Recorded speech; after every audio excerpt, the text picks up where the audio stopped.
Hello everyone, welcome back. Hope you've been well. Happy 2021 to anyone that's watching this around the release date, as we've just crossed over into a new year. Hopefully it's nothing like it was in 2020 with respect to the global issues and uncertainties. So what I'm going to be talking about today is basically how to budget. Since it's a new year and most people generally have New Year's resolutions or goals that they want to hit, I figured budgeting would be a good topic to cover early on in the new year. This video will give you a basic idea of where to start, and I'll share the Excel sheet that I use for my own budgeting. You can save this to your own personal desktop and start tracking. I've put it in the description below. I've used this pretty regularly over the past couple years, and I find that for me it's a pretty easy thing to use. There isn't anything really fancy about it, so don't expect too many features, but it's basically just a straightforward spreadsheet which covers most of my main spending categories. Of course, you can always alter it as it best fits your needs. Alright, so let's get started. Alright, to me, step one in how to budget is figuring out why do we want to budget. So many times I hear people talk about budgeting and they say they want to budget because they don't know where all their money goes, or they're unsure about retirement, or if they've just been told it's something that they should do. Those are all valid reasons of wanting to budget, and I think as a starting point, it's a good place. But I think it falls short because those reasonings are spur-of-the-moment thoughts, or sometimes even if it's reoccurring, it hasn't quite sparked them to act until now. A lot of times, these goals also fade out and get broken throughout the year, so I don't think it's quite enough motivation to continue doing this goal that you originally set out for yourself. I think to really get into the nitty-gritty, we need to get into the emotions of why it is we want to budget. Is it a yearning for learning or understanding so that we can better educate ourselves on our spending habits? Is it because we're just sick of living paycheck to paycheck, not being able to see the light at the end of the tunnel? Perhaps a fear of not having enough for retirement. Note the words that I just used are all words that elicit emotion. Fear, being sick of or fed up, a yearning. For myself, it's a motivation of wanting to be financially free.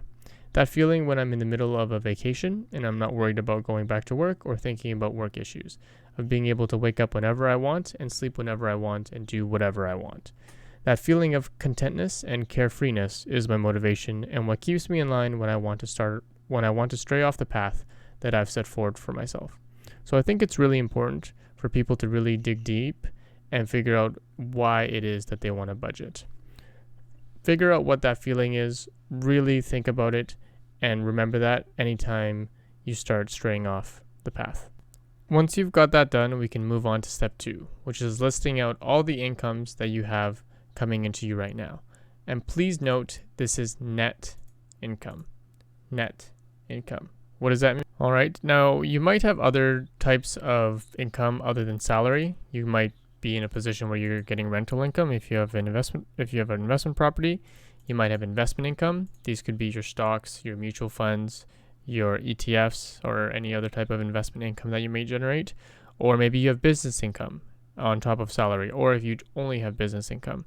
The important thing is to make sure that when you're calculating your budget, you're using the net income, meaning after expenses, taxes, everything of that particular type of income. Now, the sheet that I use here, this is the sheet that I was talking about, which I'll put in the description. Basically, it has main categories for me that I like, dining out, health, fun, toys, apartment house, miscellaneous, vacation. These are my main categories. And then here I have deposit, checking, savings. So on this spreadsheet, if you were to use it, for example, you could put salary. And then if your net income was $1,000, then you could put that in. This will populate here. This says $1,000, January income, your net gain. And if you're paid bi-weekly, maybe you'll get another one on another Friday and you'll get another $1,000 here. So these will auto-populate.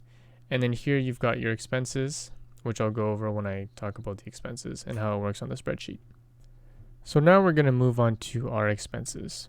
These are your fixed and variable expenses as your two main categories. It's important that when you're going through all these expenses that you don't brush off any numbers at all. Your common fixed expenses are probably going to be things like your rent or your mortgage, perhaps your strata fees, phone bills, any other types of reoccurring monthly bills, even such as utilities or Netflix, gym memberships, that kind of stuff. Your variable expenses are usually things that are like groceries, or perhaps you're spending for fun/entertainment, or even vacations. So now if we move over to our budget sheet, you can see where I talked about earlier. These are the expenses categories that I use. So my main one that I usually spend, we have got dining out. Once again, health. Health for me is basically any type of equipment or service that benefits my health. So for example, physio, or going to a RMT, or going to a chiropractor, those kinds of things. Fun and toys, electronics, cell phones, gaming, that kind of thing. Apartment house, rental, strata fees, utilities, that kind of stuff. Miscellaneous here is really anything that doesn't fall under any of these other ones. So a couple common ones are stuff like donations or gifts to family and friends. Those would usually fall under my miscellaneous. And then vacation, pretty straightforward as vacation. So if we try and type in some numbers here, let's say, for example, I allocate, about $1,500 to my vacation budget for the year. So if I divide that by 12, that's $125 per month. My mortgage, let's say it's $1,000, paid on the first of every month. And of course, we eat out every so often. Let's say, we're going out once a week. So that's $75 there, $75 there, $75 there, $75 there. And that's 4. RMT, we might go to that once or twice a month. Let's say that's $25, because your work might cover it. Or if, your work doesn't cover all of it, maybe you have to bump these numbers up. And then that gives you my monthly total spend. That gives you, it also does take into account halves. Just, that was just something that I wanted to see for myself. So beginning of the month will be the first half. Second will be the next half. Usually, of course, the beginning of the month is definitely higher because you've got your usual reoccurring monthly expenses. And then it'll break it down into each category for you here as far as a summary, give you the monthly total. Here, if we go back to the right, you can see what this says is here's a net gain of $525. That basically means that after the entire month and after you've inputted everything, you've got roughly in excess of $525. Now, of course, you can also have multiple goals. You might want to do saving for a car and saving for a down payment at the same time, or you might want to pay off your debt and also save up for a down payment at the same time. Obviously, if you have multiple goals going at the same time, you're going to reach them slower, but it's really up to you as to what you think is the most important thing in your life. I'll go into a separate video on maybe, what people should do as far as the best way to allocate your funds. I'm sure a lot of people have heard you should always pay off your high interest debt first. I think that's definitely a sound decision, but for this video, it's basically just a very basics on how to budget. We'll go into the best ways to allocate money in a different. After you've done it for 1 to 2 years, you can actually go back and see how much it is that is coming up when it comes to unexpected expenses. And then you can actually just allocate that in the future to that category. And of course, you should always have an emergency savings, which, like I said, that's more part of how to allocate your money. But those funds could also just come from the emergency savings. There are going to be a couple things, of course, that come up irregularly. I think that what you can do for the irregular expenses is usually what I do is I will increase the figures of my dining out, my health, all these kind of things. When it comes to stuff like the car, that might be an irregular expense, or home renovations or repairs that might cost money. What I'll do is I'll actually bump up the number by about 10%. And that gives me a little bit of a buffer throughout the year to handle that and basically incorporate that into my budget numbers. So for example, if the mortgage is $1,000 a month, I'm spending $1,200 a year on this home, I'll probably bump that up by about 10%, and that'll allocate that in my budget. And it's basically a built-in savings. That extra 10% bump that I give it will be a buffer for my unexpected repair that pops up. So treat yourself and the others around you well. Just make sure you're doing it responsibly. So if you are using this spreadsheet, every month your net dollars should equal to 0. So what that means is basically, if you take a look here, you can see how originally I put the salary in and my expenses, and I have a net gain here of $525. So like I said, this means I have 525 excess dollars. If I were to put all $525 into my savings, then what you would do is you would put 525 into this savings category, and that'll make it so that your dollars saved is now 525. Now, where that'll show down to 0 if your monthly net dollars is 0 is this dollar available right here at the bottom. Your goal, or at least my goal when I use this spreadsheet, is so that this available number is now 0 at the end of the year, because that means that every single dollar that I've made has been put somewhere, whether it's to different types of expenses or whether it's to my savings.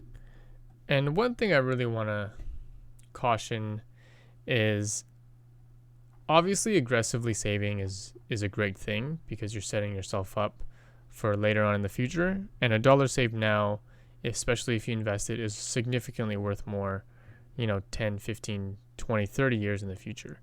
But there also needs to be some leeway and some time for people to live their lives as well.